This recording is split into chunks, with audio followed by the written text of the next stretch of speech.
DD Punjabi channel देख रहे सारे दर्शकों का निगाह स्वागत करते हैं। मैं हाँ नवजोत कौर सिद्धू।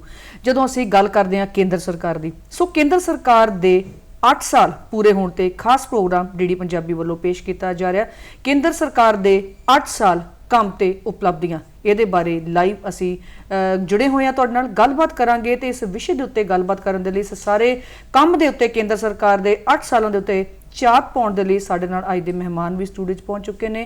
उन्होंने स्वागत करते हैं जी बीजेपी के सीनियर आगू मनोरंजन कालिया जी। कालिया साहब स्टूडियो बहुत बहुत स्वागत करते हैं जी। जदों असीं गल करते हैं केंद्र सरकार की, 8 साल पहला अगर आप पिछे चलते हैं देखते हैं जदों सरकार ने सौं चुकी सी उदों तो लैके हुण तक इहदे लेखे जोखे नूं किवें आपां अगर उतारन की कोशिश करिए एक कैनवस दे उत्ते ते किवें देखदे हो? देखो, मोदी सरकार दे 8 साल का सफ़र जे एक सेंटेंस कहना होवे ते बेमिसाल रहा है जी। कि असीं देखो जदों 26 मई 2014 नूं सौं चुकी तो उन्हां दा पहला भाषण पार्लीमेंट दे विच होया। पहला तो पार्लीमेंट जान लगे नतमस्तक होए और भाषण दे विच उन्होंने कहा कि गरीबां दी सरकार है, किसानां दी सरकार है, आम लोगों की सरकार है। सो जो कुछ भी अज मैं कहां कि भी 8 साल कीता उहदे विच पहल जिहड़ी हैगी है वो गरीबां लई रही, आम आदमी लई रही, किसानां लई रही है जी। तुसीं देखो कि भी स्वच्छ भारत का अभियान जिहड़ा हैगा उहदे च प्रधानमंत्री ने झाड़ू उठाया कि आओ असी अपना साफ सुथरा अपना आला दुआला करिए तो जो असी आला दुआला करांगे तो पूरा देश साफ होएगा सफाई का जी। फिर यह हैगा कि तुसी देखो कि भी टॉयलेट्स नहीं सीगे, ठीक है, उन्हां दी जिहड़ा हैगा उहदे वल कदम बढ़ाया। फिर हैगा कि मकान जिहड़े हैगे आ कि भी गरीब नूं घर चाहीदा, छत चाहीदी है, 3 करोड़ लोगों लई छत जिहड़ी हैगी आ मुहैया कराई है। फिर पानी दा है कि नल से जल कि भी वो मुहैया कराया। फिर पिंडा च तुसीं देखो कि भी हाले 74 साल हो गए, 75वां शुरू होने लगा तो तुसीं इलैक्ट्रीफिकेशन नहीं हुई सी, जिन्हां च बिजली नहीं सी। हाले भी जिहड़ा हैगा कि तुसीं दिया जला के काम करदे सी, काम सारदे सीगे, उन्हां दे उत्थे पिंडां दे विच जिहड़ी हैगी है बिजली पहुंचाई। ठीक है कि पंजाब दे विच इस गल दा जिहड़ा हैगा कि इत्थे इलैक्ट्रीफिकेशन पहला हो गई सी, लेकिन उन्हां जगह जिथे नेरा सीगा उत्थे जिहड़ा हैगा कहंदे ने कि आओ जलाएं दीप जहाँ अभी अंधेरा है, तो उन्होंने उस इलाकों के जिहड़ा इलैक्ट्रीफिकेशन की हैगी है। और इस तरह जिहड़े लोग अपना काम करना चाहते हैं मुद्रा लोन दिता गया, हुण रेहड़ी वालियां नूं उन्होंने विदाउट गारंटी लोन दिता कि तुसीं अपना काम चलाओ, छोटे छोटे जिहड़े हैगा कारोबार दे के कि अर्थव्यवस्था दे विच जिहड़ा गरीब हैगा ओहदा वडमुला योगदान होवे। फिर तुसीं देखो कि जनधन दे विच 45 करोड़ लोगों के बैंक अकाउंट जिहड़े हैगे आ वो खोले गए। सो उन्होंने बैंक नाल जोड़िया गया। तुसीं देखो कि भी देश के 75 साल जिहड़े हैगे आ वो हो रहे हैं तो तुसीं देखो कि भी उन्होंने लगता है बैंक के बारे अंदर जा नहीं सकते सी गरीब, तो उन्हों का विदाउट मनी खोलिया गया। और जिहड़ा हैगा कि तुसीं कोई पैसा नहीं जमा करना, तुसीं अकाउंट खोलो। फिर उहदे नाल हैगा कि भी तुसीं अज औरतां नूं जिहड़ा कि भी सीधा ट्रांसफर जिहड़ी हैगी है, बैंक ट्रांसफर जिहड़ी हैगी है वो अपना सुविधा दी गई कि भी केंद्र ने कोई पैसा भेजना, ठीक है, वो अज तुसीं देखो कि भी उन्हां जिहड़ा हैगा से डायरैक्ट ट्रांसफर दे नाल जिहड़ा हैगा दिता जांदा हैगा, किसानां नूं दिता जांदा हैगा। सो अगे की सीगा जदों तुहानूं याद होना कि पूरा प्रधानमंत्री श्री राजीव गांधी ने गल कही सीगी कि जदों असीं 1 रुपया भेजदे हां केंद्र चों ते 10 पैसे जिहड़ा पहुंचदा है। हुण इह है कि तुसीं देखो कि जदों एनडीए सरकार आई है ते तुसीं देखो कि 1 रुपया पूरा 1 रुपया जिहड़ा हैगा वो आम जिहड़ा लोगों नूं जिहड़ा पहुंच रहा हैगा। सो उहदे विच कोई दलाली कोई कुछ ऐसा जिहड़ा है नहीं है। और तुसीं ये देखो कि भी हर एक क्षेत्र से चाहे तुसीं डिफेंस ले लो, इकनॉमिक ले लो, ठीक है ना जी, सोशल ले लो, हर एक क्षेत्र दे विच 8 सालां दे विच विकास होया है। सो और इत्थे ही बस नहीं है, तुसीं अंतरराष्ट्रीय पद्धर ते भी अज जिहड़ा हैगा कि भी भारत दे बिना जिहड़ी हैगी है देशों की मीटिंग जिहड़ी अधूरी हुंदी है। उतों तो जो असीं लीडर्स की गल करते हैं, मोरी नेतावां की असीं गल करते हैं तो उहदे विच जिहड़ा नाम है साडे प्रधानमंत्री का भी शामिल होंदा है जी। अच्छा, हुण जदों काम ते उपलब्धियां की कालिया साहब असीं गल कीती है, उहदे विच एक मैं जिहड़ा खास तौर ते जिक्र करना चाहुंदी स्वच्छ भारत अभियान जिहड़ा सीगा वो इदां दा एक अभियान सीगा कि जिहड़ा बच्चे तक पहुंचिया। ਜਦੋਂ ਅਸੀਂ ਸਕੂਲਾਂ ਦੇ ਇੱਥੋਂ ਤੱਕ ਕਿ ਫੰਕਸ਼ਨਸ ਦੀ ਗੱਲ ਕਰਦੇ ਹੁੰਦੇ ਸੀਗੇ ਕਿ ਬੱਚੇ ਉੱਥੇ ਜਦੋਂ ਫੈਂਸੀ ਡਰੈਸ ਕੰਪੀਟੀਸ਼ਨ ਵੀ ਹੁੰਦੇ ਸੀ ਤਾਂ ਸਵੱਛ ਭਾਰਤ ਨੂੰ ਲੈ ਕੇ ਉਸ ਥੀਮ ਦੇ ਉੱਤੇ ਉੱਥੇ ਪ੍ਰੋਗਰਾਮ ਕੀਤੇ ਜਾਂਦੇ ਰਹੇ, ਨਾਟਕ ਖੇਡੇ ਗਏ ਸੀ ਤੇ ਮਤਲਬ ਉਹ ਜਨ ਤੱਕ ਉਹ ਪ੍ਰੋਗਰਾਮ ਜਿਹੜਾ ਪਹੁੰਚਿਆ। ਬਿਲਕੁਲ ਬਿਲਕੁਲ ਪਹੁੰਚਿਆ। ਆਮ ਲੋਕੀ ਜਿਹੜੇ ਹੈਗੇ ਆ ਕਿ ਵੀ ਅਸੀਂ ਕਲੀਨਲੀਨੈਸ ਰੱਖਣੀ ਹੈ, ਸਾਫ ਸਫਾਈ ਰੱਖਣੀ ਹੈ, ਇਹ ਮਨ ਦੇ ਵਿੱਚ ਜਿਹੜਾ ਹੈਗਾ ਇੱਕ ਬੀਜ ਬੋਇਆ ਗਿਆ। ਤੁਸੀਂ ਦੇਖੋ ਕਿ ਜਦੋਂ ਕੋਈ ਬੰਦਾ ਭਾਰਤੀ ਹੁੰਦਾ ਹੈ, ਵਿਦੇਸ਼ 'ਚ ਜਾਂਦਾ ਹੈ, ਉੱਥੇ ਜਿਹੜਾ ਹੈਗਾ ਸੜਕ ਦੇ ਉੱਤੇ ਤੁਸੀਂ ਕੋਈ ਕਾਗਜ਼ ਦਾ ਟੁਕੜਾ ਜਿਹੜਾ ਹੈਗਾ ਨਹੀਂ ਸੁੱਟਦਾ, ਉਹ ਜੇਬ 'ਚ ਪਾ ਲੈਂਦਾ, ਠੀਕ ਹੈ ਨਾ। ਜਦੋਂ ਭਾਰਤ ਆਂਦਾ ਸੀ ਅੱਗੇ ਹੁੰਦਾ ਸੀਗਾ ਭਾਈ ਆਂਦਿਆਂ ਜਿਹੜਾ ਹੈਗਾ ਸਮਾਨ ਜਿਹੜਾ ਸੁੱਟਣ ਵਾਲਾ ਉਹ ਸੁੱਟ ਦਿਓ ਜੀ, ਠੀਕ ਹੈ ਨਾ। ਹੁਣ ਅੱਜ ਮਾਨਸਿਕਤਾ ਇਹ ਬਣ ਗਈ ਕਿ ਭਾਈ ਅਸੀਂ ਗੰਦਾ ਨਹੀਂ ਕਰਨਾ, ਅਸੀਂ ਸੜਕ ਦੇ ਉੱਤੇ ਕੋਈ ਚੀਜ਼ ਸੁੱਟਣੀ ਨਹੀਂ ਹੈ। ਮੇਰਾ ਇੱਕ ਦੋਸਤ ਜਿਹੜਾ ਹੈਗਾ ਉਹ ਦਿੱਲੀ ਗਿਆ, ਉਹਨੇ ਆਪ ਦੱਸੀ ਮੈਨੂੰ 6-7 ਸਾਲ ਦੀ ਗੱਲ ਹੈ, ਤੇ ਕਹਿੰਦਾ ਕਿ ਮੈਂ ਆਪਣਾ ਸਮਾਨ ਸੀਗਾ ਕੁਝ ਖਾਦਾ ਪੀਤਾ ਤੇ ਮੈਂ ਉਹਨੂੰ ਕਾਰ 'ਚ ਰੱਖਿਆ, ਸੁੱਟਿਆ ਨਹੀਂ, ਜਿੱਥੇ ਮੈਨੂੰ ਫਿਰ ਬਿਨ ਮਿਲਿਆ ਜਾ ਕੇ ਫਿਰ ਮੈਂ ਉੱਥੇ ਡਸਟਬਿਨ ਦੇ ਵਿੱਚ ਪਾਇਆ। ਸੋ ਇੱਕ ਮਾਨਸਿਕਤਾ, ਇੱਕ ਲੋਕਾਂ ਨੂੰ ਪ੍ਰੇਰਣਾ ਮਿਲੀ ਹੈ ਸਵੱਛ ਜਿਹੜਾ ਹੈਗਾ ਭਾਰਤ ਅਭਿਆਨ, ਸੋ ਉਹਦੇ ਲਈ ਹਰ ਇੱਕ ਬੰਦਾ ਕੰਟਰੀਬਿਊਟ ਕਰ ਰਿਹਾ। ਅੱਛਾ, ਇੱਕ ਚੀਜ਼ ਹੋਰ ਜਿਹੜੀ ਸਭ ਤੋਂ ਵੱਡੀ ਹੋਰ ਕੰਟਰੀਬਿਊਸ਼ਨ ਜਦੋਂ ਕੇਂਦਰ ਸਰਕਾਰ ਦੀ ਆਪਾਂ ਗੱਲ ਕਰਦੇ ਹਾਂ ਉਹ ਹੈਗੀ ਡਿਜੀਟਲ ਇੰਡੀਆ। ਕਰੋਨਾ ਕਾਲ ਦੇ ਵਿੱਚੋਂ ਆਪਾਂ ਨਿਕਲੇ, ਕਹਿ ਹੀ ਨਹੀਂ ਸਕਦੇ ਵੀ ਨਿਕਲੇ, ਹਜੇ ਵੀ ਅਸੀਂ ਉਹਦੇ ਵਿੱਚ ਵਿਚਾਲੇ ਹਾਂ। ਕਰੋਨਾ ਕਾਲ ਦੇ ਵਿੱਚ ਜੋ ਡਿਜੀਟਲ ਇੰਡੀਆ ਦਾ ਕਨਸੈਪਟ ਕੇਂਦਰ ਸਰਕਾਰ ਦੇ ਵੱਲੋਂ ਲਿਆਂਦਾ ਗਿਆ ਸੀ, ਇਸ ਤੋਂ ਪਹਿਲਾਂ ਉਹ ਕਾਲੀਆ ਸਾਹਿਬ ਕਿਸ ਤਰ੍ਹਾਂ ਵਰਦਾਨ ਸਾਬਤ ਹੋਇਆ ਸੀ, ਸਾਰਿਆਂ ਨੇ ਦੇਖਿਆ। ਦੇਖੋ ਬਿਲਕੁਲ, ਜਦੋਂ ਕੋਰੋਨਾ ਦਾ ਦੇਖੋ ਗੱਲ ਹੈ, ਮਹਾਮਾਰੀ ਦਾ ਕਿਸੇ ਨੂੰ ਨਹੀਂ ਪਤਾ ਸੀ ਕਦੋਂ ਆਈ ਹੈ, ਔਰ ਫਿਰ ਤੁਸੀਂ ਜਦੋਂ ਲੋਕਡਾਊਨ ਲੱਗ ਗਿਆ, ਘਰਾਂ 'ਚ ਬੈਠੇ ਆ, ਬੱਚੇ ਨੂੰ ਐਜੂਕੇਸ਼ਨ ਕਿੱਦਾਂ ਦੇਣੀ ਹੈ, ਠੀਕ ਹੈ ਜੀ। ਜੇ ਹੁਣ ਪੈਸਾ ਜਿਹੜਾ ਚਾਹੀਦਾ ਉਹ ਕਿਸ ਢੰਗ ਦੇ ਨਾਲ ਹੈਗਾ, ਤਾਂ ਤੁਸੀਂ ਇਹ ਦੇਖੋ ਕਿ ਵੀ ਬੈਂਕ ਵੀ ਬੰਦ ਹੈ, ਲੇਕਿਨ ਇਹ ਹੈਗਾ ਕਿ ਅਸੀਂ ATM ਤੋਂ ਜਾ ਕੇ ਪੈਸਾ ਕਢਾ ਸਕਦੇ ਸੀਗੇ, ਠੀਕ ਹੈ ਨਾ, ਸਾਰੇ ਕੰਮ ਹੋ ਰਹੇ ਸੀ। ਹਾਂਜੀ, ਤਾਂ ਬੱਚੇ ਨੂੰ ਐਜੂਕੇਸ਼ਨ ਦੇਣੀ ਹੈ ਤਾਂ ਅਸੀਂ ਦੇਖੋ ਕਿ ਵੀ ਘਰ ਬੈਠੇ ਉਹਨੂੰ ਐਜੂਕੇਸ਼ਨ ਮਿਲਦੀ ਪਈ ਹੈਗੀ ਹੈ। ਸੋ ਇਹ ਜਿਹੜਾ ਹੈਗਾ ਬਹੁਤ ਲਾਭਦਾਇਕ ਸਾਬਤ ਹੋਇਆ ਡਿਜੀਟਲ ਇੰਡੀਆ ਜਿਹੜਾ ਜੀ। ਸਭ ਤੋਂ ਵੱਡੀ ਗੱਲ ਇਹਦੇ ਚ ਕਾਲੀ ਸਾਹਿਬ ਇੱਕ ਹੋਰ ਚੀਜ਼ ਕਿ ਜਿਹੜੇ ਸਾਡੇ ਬੱਚੇ, ਜਦੋਂ ਅਸੀਂ ਬ੍ਰੇਨ ਡਰੇਨ ਦੀ ਗੱਲ ਕਰਦੇ ਕਿ ਸਾਡੇ ਬੱਚੇ ਵਿਦੇਸ਼ਾਂ ਚਾਹੇ ਪੜ੍ਹਨ ਲਈ ਜਾ ਰਹੇ ਆ, ਉੱਥੇ ਜਦੋਂ ਬੱਚਿਆਂ ਦੀਆਂ ਕੁਝ ਬੱਚੇ ਪੰਜਾਬ ਦੇ ਵਿੱਚ ਫਸੇ ਰਹਿ ਗਏ, ਜਿਨ੍ਹਾਂ ਦੀਆਂ ਕਲਾਸਾਂ ਉਹਨਾਂ ਨੇ ਬਾਹਰ ਜਾਣਾ ਸੀ, ਫਲਾਈਟਾਂ ਰੱਦ ਹੋ ਗਈਆਂ, ਬੱਚੇ ਨਹੀਂ ਪਹੁੰਚ ਸਕੇ। ਇਹ ਡਿਜੀਟਲ ਇੰਡੀਆ ਦੀ ਹੀ ਬਦੌਲਤ ਸੀਗਾ ਕਿ ਟੈਕਨੋਲੋਜੀ ਦੀ ਬਦੌਲਤ ਸੀਗਾ ਕਿ ਉਹ ਬੱਚੇ ਇੱਥੇ ਬੈਠ ਕੇ ਬਾਹਰਲੀਆਂ ਯੂਨੀਵਰਸਿਟੀਆਂ ਦੇ ਵਿੱਚ ਆਪਣੀਆਂ ਕਲਾਸਿਸ ਜਿਹੜੀਆਂ ਅਟੈਂਡ ਕਰ ਸਕਦੇ ਸੀ, ਡਿਗਰੀ ਉਹਨਾਂ ਨੇ ਪੂਰੀ ਕੀਤੀ। ਸ਼ਿਮਲੇ ਦੀ ਆਪਾਂ ਗੱਲ ਕਰਦੇ ਹਾਂ, ਕੱਲ ਇੱਕ ਖਾਸ ਪ੍ਰੋਗਰਾਮ ਜਿਹੜਾ ਉੱਥੇ ਹੋਣ ਜਾ ਰਿਹਾ, ਕਿਸਾਨਾਂ ਨੂੰ ਲੈ ਕੇ ਜਿਹੜੀ ਉਹਨਾਂ ਦੀ ਯੋਜਨਾ ਹੈ, ਖਾਸ ਤੌਰ ਤੇ ਜਿਹਨੂੰ ਅਸੀਂ ਕਹਿੰਦੇ ਪ੍ਰਧਾਨ ਮੰਤਰੀ ਕਿਸਾਨ ਸਨਮਾਨ ਨਿਧੀ ਯੋਜਨਾ, ਉਹਦੇ ਤਹਿਤ ਜੋ ਲਾਭਪਾਤਰੀਆਂ ਨੂੰ ਕੱਲ੍ਹ ਨੂੰ ਮਿਲਣ ਜਾ ਰਹੇ ਨੇ, ਇੱਕ ਬਹੁਤ ਵੱਡਾ ਪਲੇਟਫਾਰਮ ਹੈ ਡਿਜੀਟਲ ਇੰਡੀਆ ਦੇ ਐਂਡ ਤੋਂ। ਇਹਨੂੰ ਕਿਵੇਂ ਦੇਖ ਰਹੇ ਹੋ?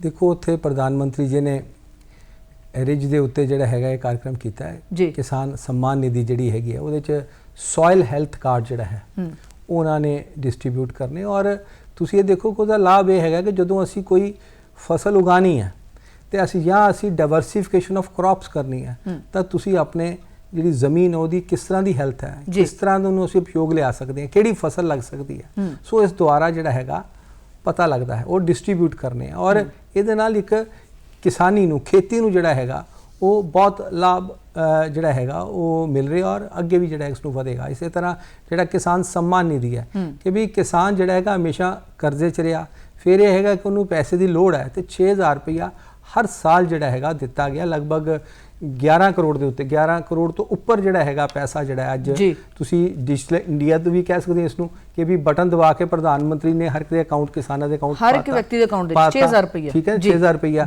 ਔਰ ਕਿਸਾਨਾਂ ਨੂੰ ਜਿਹੜਾ ਹੈਗਾ ਕਿ ਵੀ ਕੋਈ ਚੀਜ਼ ਐਡੀਸ਼ਨਲ ਕੋਈ ਲਿਆਣੀ ਹੈ ਕਿ ਜਿਹਦੇ ਨਾਲ ਜਿਹੜਾ ਹੈਗਾ ਸੇ ਸਪਰੇ ਕਰਨੀ ਹੈ ਜਾਂ ਕੋਈ ਚੀਜ਼ ਕਰਨੀ ਹੈ, ਤਾਂ ਉਹਦਾ ਇੱਕ ਉਪਯੋਗ ਜਿਹੜਾ ਹੈਗਾ ਹੋ ਸਕਦਾ ਹੈਗਾ। ਸੋ ਇਹਦਾ ਸੋਇਲ ਹੈਲਥ ਕਾਰਡ ਦਾ ਇਹਦਾ ਵੀ ਲਾਭ ਹੈ ਕਿ ਵੀ ਅਸੀਂ ਕਿਸ ਢੰਗ ਦੇ ਨਾਲ ਉਹਨੂੰ ਫਰਟੀਲਾਈਜ਼ਰ ਪਾਣਾ, ਕਿਉਂਕਿ ਕਈ ਵਾਰੀ ਹੁੰਦਾ ਸੀਗਾ ਅਸੀਂ ਜਿਹੜਾ ਹੈਗਾ ਫਰਟੀਲਾਈਜ਼ਰ ਜਿਹੜਾ ਹੈਗਾ ਉਹ ਐਕਸੈਸਿਵ ਪਾ ਦਿੰਦੇ, ਉਹਦੇ ਨਾਲ ਜਿਹੜੀ ਹੈਗੀ ਧਰਤੀ ਜਿਹੜੀ ਸੋਇਲ ਹੈਗੀ ਆ ਉਹ ਵੀ ਖਰਾਬ ਹੁੰਦੀ ਹੈ, ਤੇ ਤੁਸੀਂ ਉਹਦਾ ਮਾੜਾ ਅਸਰ ਜਿਹੜਾ ਹੈਗਾ ਵਿਅਕਤੀ ਤੇ ਪੈਂਦਾ, ਹੈਲਥ ਤੇ ਪੈਂਦਾ ਹੈ। ਸੋ ਇਹ ਸੋਇਲ ਹੈਲਥ ਕਾਰਡ ਨਹੀਂ, ਹਿਊਮਨ ਹੈਲਥ ਕਾਰਡ ਵੀ ਇੱਕ ਤਰ੍ਹਾਂ ਮੈਂ ਕਹਿ ਸਕਦਾ ਕਿ ਵੀ ਜਿਹੜਾ ਬੰਦਾ ਹੁਣ ਸੋਇਲ ਹੈਲਥ ਕਾਰਡ ਨਾਲ ਟੈਸਟ ਕੀਤਾ, ਕਿਸਾਨ ਨੇ ਭੂਮੀ ਟੈਸਟ ਕੀਤੀ, ਫਸਲ ਉਗਾਈ, ਸੋ ਉਹਨੂੰ ਉਨੀ ਹੀ ਖੁਰਾਕ ਮਿਲੇਗੀ, ਉਹਨਾਂ ਫਰਟੀਲਾਈਜ਼ਰ ਮਿਲੇਗਾ ਜਿਹੜਾ ਉਹਨੂੰ ਚਾਹੀਦਾ, ਜਿਹੜਾ ਐਕਸੈਸਿਵ ਨਹੀਂ ਮਿਲੇਗਾ, ਜਿਹਦੇ ਨਾਲ ਆਮ ਵਿਅਕਤੀ ਦੀ ਹੈਲਥ ਤੇ ਵੀ ਜਿਹੜਾ ਹੈ ਨਾ ਉਹ ਬੁਰਾ ਅਸਰ ਨਹੀਂ ਪਏਗਾ ਜੀ। ਕਿਉਂਕਿ ਜਦੋਂ ਸੋਇਲ ਹੈਲਥ ਕਾਰਡ ਜਿੱਥੇ ਦਿੱਤੇ ਗਏ, ਉਸ ਤੋਂ ਅੱਗੇ ਦੀ ਜਿਹੜੀ ਇੱਕ ਹੋਰ ਚੀਜ਼ ਸੀਗੀ ਜਿਹੜੀ ਕੇਂਦਰ ਸਰਕਾਰ ਨੇ ਸੋਚੀ ਕਿ ਜਦੋਂ ਫਸਲਾਂ ਦੇ ਖਰੀਦ ਮੁੱਲ ਦੀ ਅਸੀਂ ਗੱਲ ਕਰਦੇ ਹਾਂ, ਕਾਲੀ ਸਾਹਿਬ ਇਹ ਵੀ ਪਹਿਲੀ ਵਾਰੀ ਹੋਇਆ ਕਿ 8 ਸਾਲਾਂ ਦੇ ਵਿੱਚ ਜਦੋਂ ਮੋਦੀ ਸਰਕਾਰ ਸੀਗੀ ਤਾਂ ਜਿਹੜਾ ਫਸਲਾਂ ਦਾ ਖਰੀਦ ਮੁੱਲ ਹੈ